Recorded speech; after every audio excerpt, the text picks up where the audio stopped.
श्री गुरु चरण सरोज रज निजमन मुकुर सुधारि। बरनउँ रघुबर बिमल जसु जो दायकु फल चारि।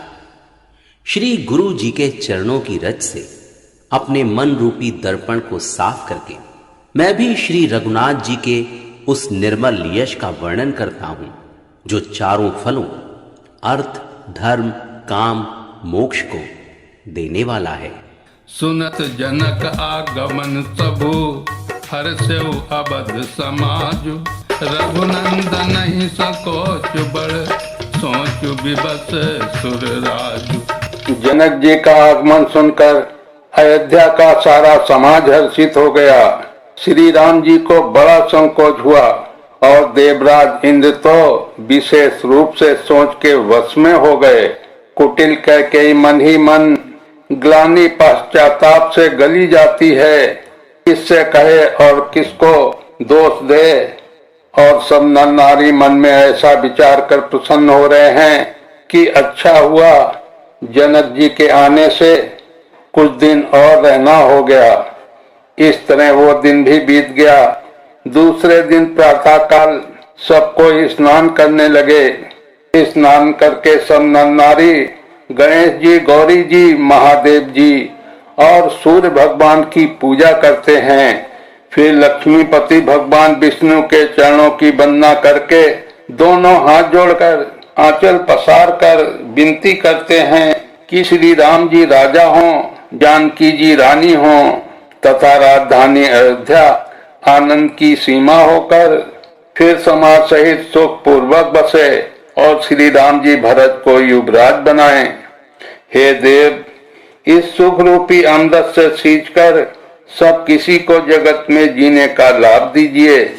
गुरु समाज भाईन सहित राम राजपुर होऊ। अछत राम राजा अवध मरियु मांग सब को। गुरु समाज और भाइयों समेत श्री राम जी का राज्य अवधपुरी में हो और श्री राम जी के राजा रहते ही हम लोग अयोध्या में मरें। सब कोई यही मांगते हैं। अयोध्या वासियों की प्रेममयी वाणी सुनकर ज्ञानी मुनि भी अपने योग और वैराग्य की निंदा करते हैं। अवधवासी इस प्रकार नित्य कर्म करके श्री राम जी को पुलकित शरीर से प्रणाम करते हैं।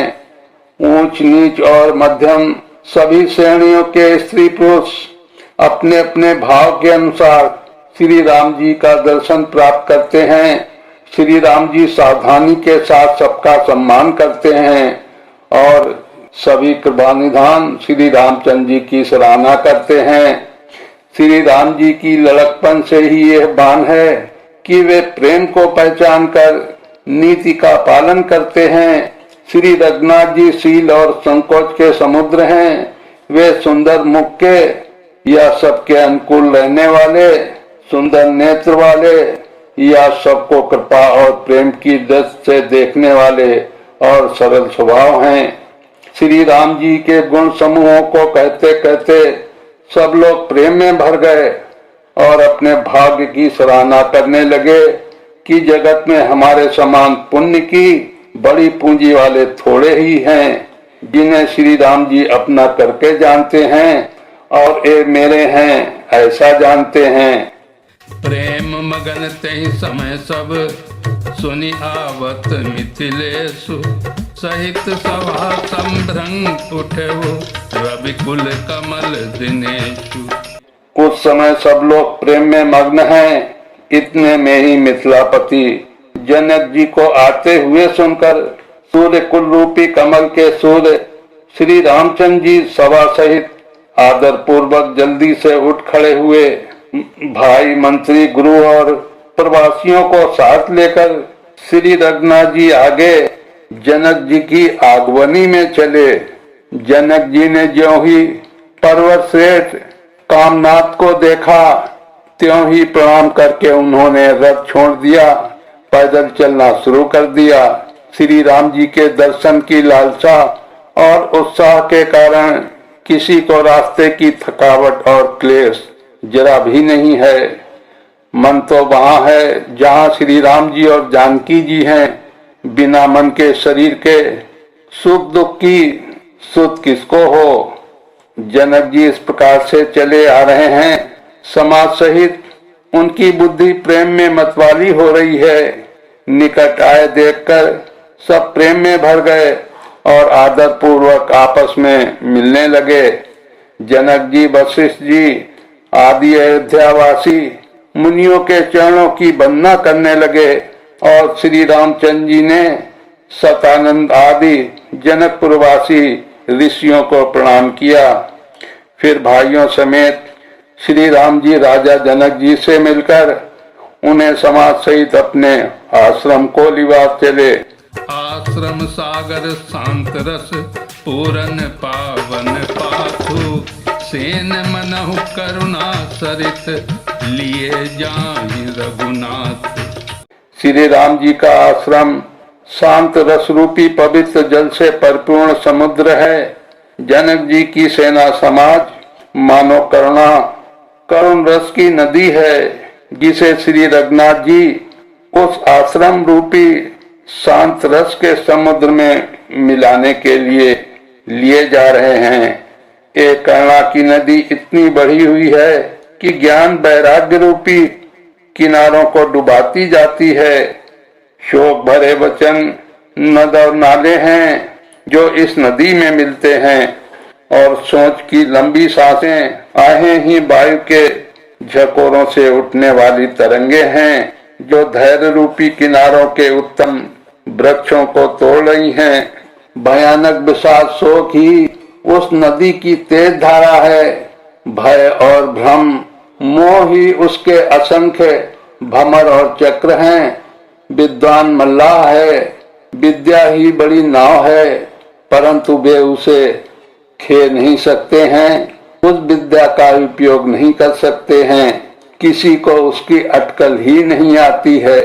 वन में विचरने वाले बेचारे कोल किरात ही यात्री हैं जो उस नदी को देखकर हृदय में हार कर थक गए हैं। एक करुणा नदी जब आश्रम समुद्र में जाकर मिली तो मानो वो समुद्र अकुला उठा, खौल उठा हो। दोनों राजसमाज शोक से व्याकुल हो गए। किसी को न ज्ञान रहा, न धीरज और न लाज ही रही।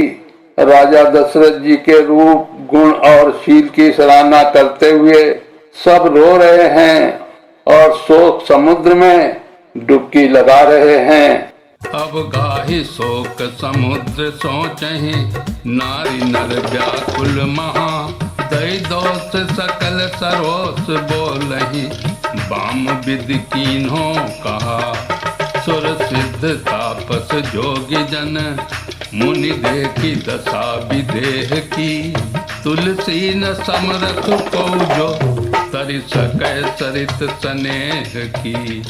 शोक समुद्र में डुबकी लगाते हुए सभी स्त्री पुरुष महान व्याकुल होकर शोक चिंता कर रहे हैं। वे सब विधाता को दोष देते हुए क्रोध युक्त होकर कह रहे हैं कि प्रतिकूल विधाता ने ये क्या किया। तुलसीदास जी कहते हैं कि देवता, सिद्ध, तपस्वी, योगी और मुनियों में से कोई भी समर्थ नहीं है जो उस समय विदेह जनक राज की दशा देखकर प्रेम की नदी को पार कर सके, अर्थात प्रेम में मग्न हुए बिना रह सके। किए अमित उपदेश जहाँ तहाँ लोगन मुनि बरन धीरज धरहु नरेश कहेउ वशिष्ठ विदेह सन। जहाँ जहाँ श्वेत मुनियों ने लोगों को अपमृत उपदेश दिए और वशिष्ठ जी ने विदेह जनक जी से कहा, हे राजन, आप धैर्य धारण कीजिए। इसके आगे का अयोध्या कांड हमारे अयोध्या कांड के अगले एपिसोड में सुने। जय श्री राम।